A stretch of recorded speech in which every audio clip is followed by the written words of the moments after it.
That's the reason I decided I would protect them till I die.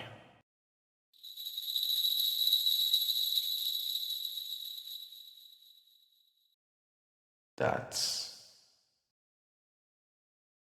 the real reason. You may be wondering, what is Bleach?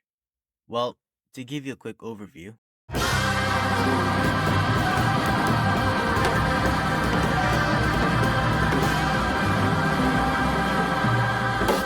to give you a quick overview,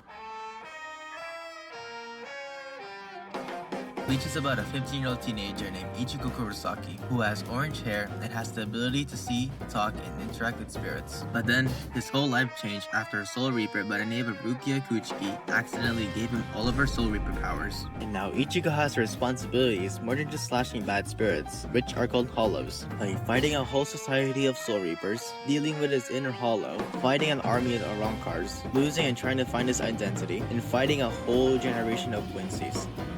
Was that too much? Well, let's break it down into 5 story arcs to give you a better understanding of Ichigo Kurosaki.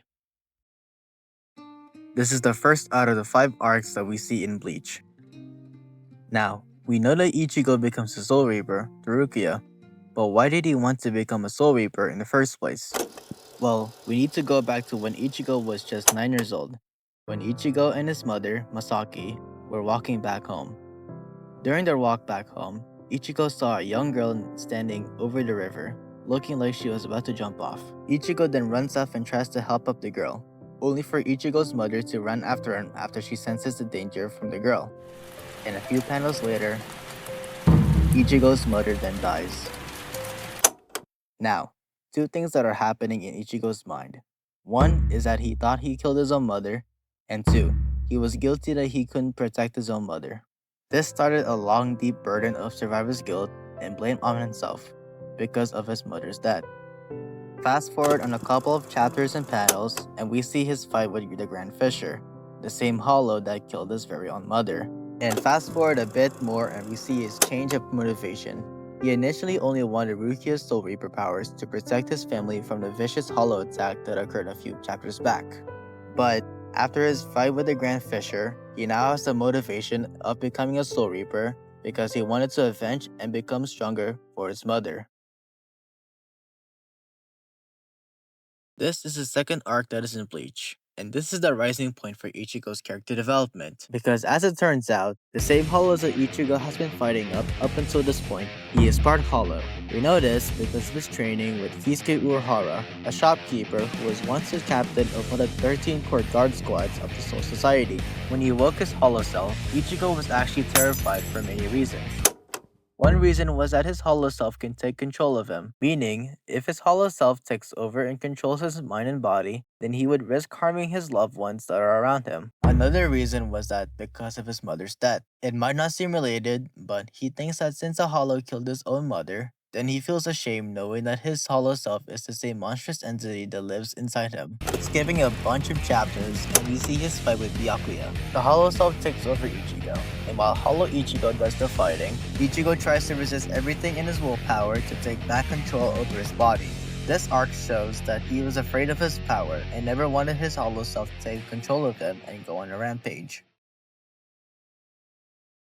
This is the third arc within the Bleach series, and this is where Ichigo extends his battle against his hollow self, and also him losing identity and the end of the arc. During this arc, Ichigo's hollow self showed multiple times in many battles. One of the biggest examples is his final fight between Ichigo and Ukiura. When Ukiura blows the chest through Ichigo, Ichigo tries to get help, but his hollow self then comes in and fully takes over, turning him into a Vasto Lord, a powerful hollow form that fully takes over Ichigo. With that form, he was able to defeat Ukiura, but an ally and friend of Ichigo, Uryu Ishida, got impaled by the Vasto Lord Ichigo. When Ichigo finally snapped out of the form, he was very shocked by what he had done to his friend. Skipping to the end of the arc, we see the final fight between Ichigo and Aizen. Ichigo trained hard to reach his final Getsuga Tensho form, which by using it, weakens Aizen, but at a cost of Ichigo losing his Soul Reaper powers. Meaning, that if he uses this, he will not be able to protect people and won't be able to see his friends in the Soul Society. He used his final Getsuga Tensho and was able to weaken Aizen. And as expected, Ichigo's powers start to strip down. This moves on to the next arc. This arc might be emotional, and consider his falling action. As we know, Ichigo lost his Soul Reaper powers because of Final Getsuga Tensho. From the outside, he lives his life as a normal human, while his friends are doing his duty of killing hollows. But deep inside, he is emotionally vulnerable. He is deemed not worthy because he doesn't have his powers and doesn't have the ability to protect his loved ones from any danger. That is, when Ichigo gets hope, because he finds a way to get his powers back, but not his Soul Reaper powers, but a new type of power called Fullbring powers. He joins a group of Fullbringers called Execution, where he builds his Fullbring powers with the help of the group. But in the midst of this, another Fullbringer, whose name is Tsukishima, that isn't part of the group, has been using their powers to manipulate Ichigo's friends and family's memories, making them believe that Tsukishima is a part of their lives. This makes Ichigo break down in the rain, isolated from the people that he loves and cares for, and truly question his reality. Because of this, he trains more and becomes strong of his Fullbringer powers.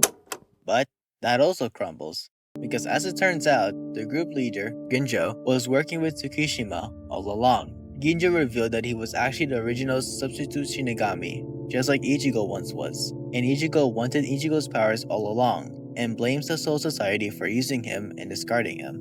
With this in mind, Ichigo breaks down again, thinking he would be able to protect those around him once more. But Ichigo would soon get his Soul Reaper powers back. With the help from his father, Ichigo Kurosaki, the shopkeeper, Kisuke Uruhara, and the whole Soul Society, they were able to lend their powers into one sword and were able to give Ichigo Kurosaki his Soul Reaper powers back.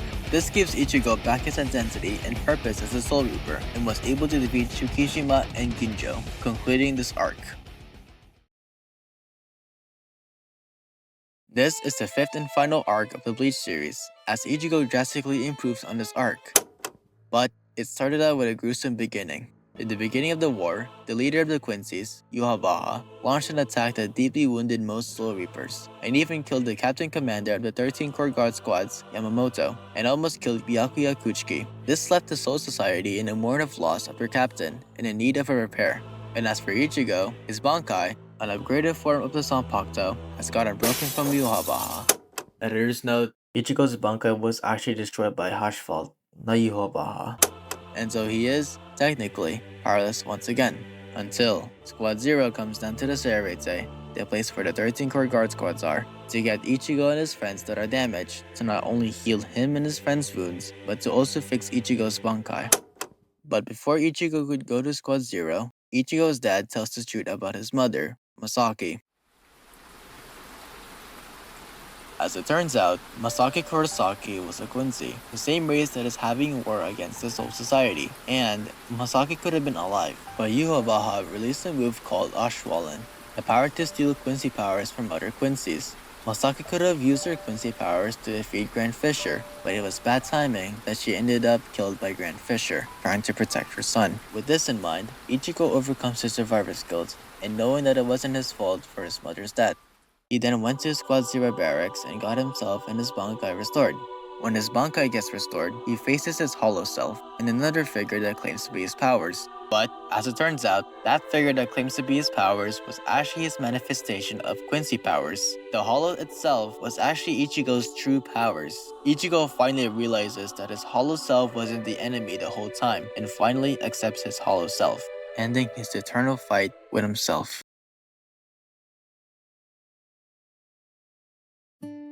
Looking back at Ichigo in the Substitute Shinigami Arc to the 1000-Year Blood War arc, he has changed, physically, mentally, and emotionally. And his journey might be painful, but he learned so many things about himself along the way. Thanks for watching. Cut! Are we done here?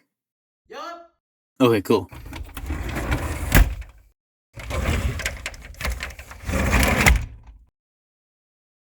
Wait, yeah? Let me go back. Wait, why? I gotta talk to the viewer real quick. No, don't come back, you idiot! Shut up!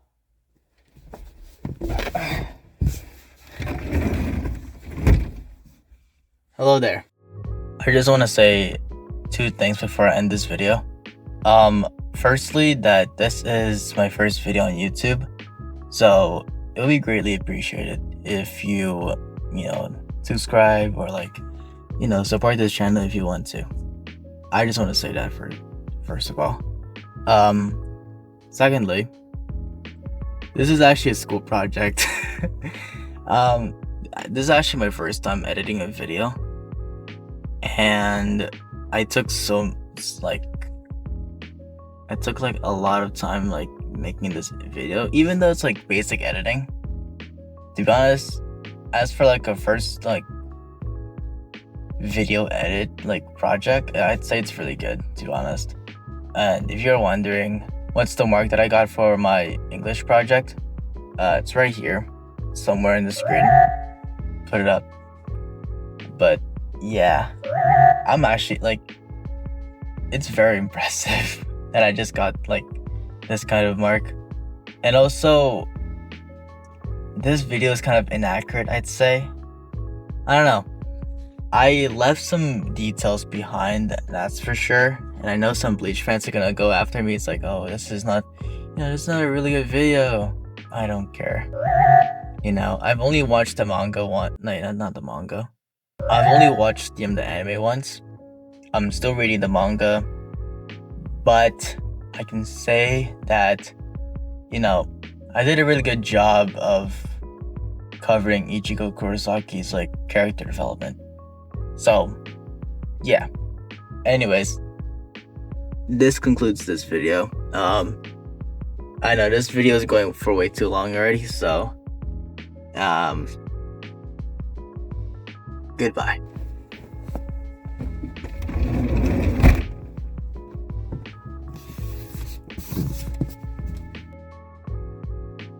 Oh, and